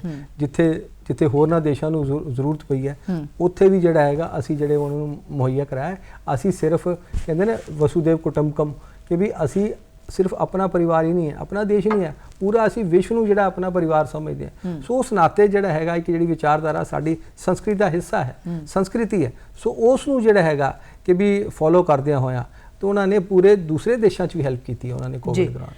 किसानों की आपां गल करते हैं दोबारा एक बार फिर किसानों ते उन्हें जिथे ਵੱਖ-ਵੱਖ समय ते ਵੱਖ-ਵੱਖ लाभ ਜਿਹੜੇ किसानों ਨੂੰ ਦਿੱਤੇ ਗਏ ਨੇ, ਚਾਹੇ ਉਹਨਾਂ ਦੇ ਖਾਤਿਆਂ 'ਚ ਪੈਸੇ ਪਾਉਣ ਦੀ ਗੱਲ ਹੋਵੇ, ਚਾਹੇ ਫਸਲਾਂ ਦੇ ਭਾਅ ਨੂੰ ਲੈ ਕੇ ਆਪਾਂ ਗੱਲ ਕਰੀਏ, ਉੱਥੇ ਇੱਕ ਹੋਰ ਚੀਜ਼ ਹੈ ਕਿ ਜਾਂਦੇ ਜਾਂਦੇ ਬਹੁਤ ਬਰੀਫ 'ਚ ਗੱਲ ਕਰਾਂ ਕਿ ਕਿਸਾਨਾਂ ਨੂੰ ਲੈ ਕੇ ਇਹ ਵੀ ਪਹਿਲੀ ਵਾਰੀ ਹੋਇਆ ਕਿ ਕੇਂਦਰ ਸਰਕਾਰ ਨੇ ਸਿਰਫ ਕਿਸਾਨਾਂ ਦੇ ਲਈ ਅਲੱਗ ਤੋਂ ਵੱਡਾ ਬਜਟ ਇੱਕ ਤਿਆਰ ਕੀਤਾ ਸੀ ਤਾਂ ਕਿ ਇਹਨਾਂ ਨੂੰ ਜਿਹੜਾ ਬੈਨੀਫਿਟ ਹੈ, ਲਾਭ ਉਹ ਜ਼ਿਆਦਾ ਮਿਲ ਸਕੇ। ਬਿਲਕੁਲ ਬਿਲकुल पूरी तरह ਧਿਆਨ ਰੱਖ ਰਹੇ ਆ। ਤੁਸੀਂ ਦੇਖੋ ਸਵਾਮੀਨਾਥਨ ਕਮਿਸ਼ਨ ਦੀ ਰਿਪੋਰਟ ਜਿਹੜੀ ਹੈਗੀ ਆ, ਇਹ ਉਹਨਾਂ ਦਾ ਆਪਣਾ ਕਥਨ ਹੈਗਾ ਕਿ ਜਿੰਨੀ ਇੰਪਲੀਮੈਂਟ ਮੋਦੀ ਜੀ ਨੇ ਕੀਤੀ ਹੈ ਮੈਕਸਿਮਮ, ਉਨੀ ਕਿਸੇ ਸਰਕਾਰ ਨੇ ਪਿਛਲੀ ਡਾਕਟਰ ਮਨਮੋਹਨ ਸਿੰਘ ਦੀ ਸਰਕਾਰ ਵੇਲੇ ਇਹ ਫਾਈਲਾਂ 'ਚ ਹੀ ਪਈ ਰਹੀ ਹੈ। ਸੋ ਇਹਨਾਂ ਨੇ ਸਵਾਮੀਨਾਥਨ ਕਮਿਸ਼ਨ ਨੂੰ ਔਰ ਕਿਸਾਨ ਦੀ ਇਨਕਮ ਡਬਲ ਕਰਨੀ ਹੈ, ਠੀਕ ਹੈ ਨਾ ਜੀ, ਉਹਦੇ ਲਈ ਜਿਹੜਾ ਹੈਗਾ ਪ੍ਰयास ਕਰਦੇ ਪਏ ਆ ਔਰ 1.5 ਗੁਣਾ ਹੋਈ ਵੀ ਹੈ। ਔਰ ਤੁਸੀਂ ਇਹ ਦੇਖੋ ਕਿ ਵੀ ਜਦੋਂ ਹੁਣ ਪਿਛਲੇ ਕਿਸਾਨ ਕਾਨੂੰਨ ਆਏ, ਠੀਕ ਹੈ ਜੀ, ਹੁਣ ਕਿਸਾਨਾਂ ਨੇ ਐਜੀਟੇਸ਼ਨ ਕੀਤਾ, ਵਿਰੋਧ ਕੀਤਾ। ਉਹ ਕਹਿੰਦੇ ਭਾਈ ਮੈਨੂੰ ਕਾਨੂੰਨ ਪਿਆਰੇ ਨਹੀਂ ਹੈ, ਮੈਨੂੰ ਕਿਸਾਨ ਪਿਆਰਾ ਹੈ ਜੀ। ਮੈਂ ਜੇ ਤੁਸੀਂ ਇਸ ਗੱਲ ਨੂੰ ਨਹੀਂ ਚਾਹੁੰਦੇ ਮੈਂ ਵਾਪਸ ਲੈਣਾ। ਔਰ ਉਹਨਾਂ ਨੇ ਇਹ ਗੱਲ ਹੋਰ ਕਹੀ ਕਿ ਵੀ ਮੈਂ ਸਮਝਾ ਨਹੀਂ ਪਾਇਆ ਉਹਨਾਂ ਦੇ ਅਲਫਾਜ਼। ਦੇਖੋ ਟੈਲੀਵਿਜ਼ਨ ਤੇ ਆ ਕੇ ਇੱਕ ਦੇਸ਼ ਦਾ ਪ੍ਰਧਾਨ ਮੰਤਰੀ ਕਹਿ ਰਿਹਾ ਕਿ मैं समझा नहीं पाया शायद और मैं माफ़ी मंगदा। ये बड़प्पन हुंदा, जिहड़ा चुकन वाला व्यक्ति हैगा वो बड़ा ही चुकदा, जिन्हों फल लगे होण, ठीक है ना, ते पेड़ भी उही चुकदा। तो उस नाते जिहड़ा हैगा उन्होंने किसान भरावां नूं कि भाई मैं तुहाडा है, तुसीं मेरे हो। असीं जिहड़ा हैगा इस गल दे विच ਕਿ ਵੀ ਤੁਸੀਂ ਜੇ ਨਹੀਂ ਚਾਹੁੰਦੇ ਤਾਂ ਮੈਂ ਵਾਪਸ ਲੈ ਲੈਣਾ। ਜੀ। ਇਹ ਤੋਂ ਵੱਡੀ ਤਾਂ ਗੱਲ ਕੋਈ ਨਹੀਂ ਹੈ ਨਾ। ਬਿਲਕੁਲ ਸਹੀ ਜੀ। ਕਿਉਂ ਇਹ ਸਮਾਂ ਹੋ ਰਿਹਾ ਜੀ ਕਲੇਸਾ ਪ੍ਰੋਗਰਾਮ ਨੂੰ ਸਮੇਟਣ ਦਾ। ਕੇਂਦਰ ਸਰਕਾਰ ਦੇ 8 ਸਾਲਾਂ ਦੇ ਜਿਹੜੇ ਸ਼ਾਨਦਾਰ ਕਾਰਗੁਜ਼ਾਰੀਆਂ ਨੇ, ਕੰਮ ਨੇ, ਉਪਲਬਧੀਆਂ ਨੇ, ਉਹਨਾਂ ਦੇ ਉੱਤੇ ਝਾਤ ਪਾਉਣ ਲਈ ਸਟੂਡੀਓ ਦਾ ਹਿੱਸਾ ਬਣਨ ਦੇ ਲਈ ਬਹੁਤ ਬਹੁਤ ਧੰਨਵਾਦ। ਤੁਹਾਡਾ ਵੀ ਬਹੁਤ ਬਹੁਤ ਧੰਨਵਾਦ।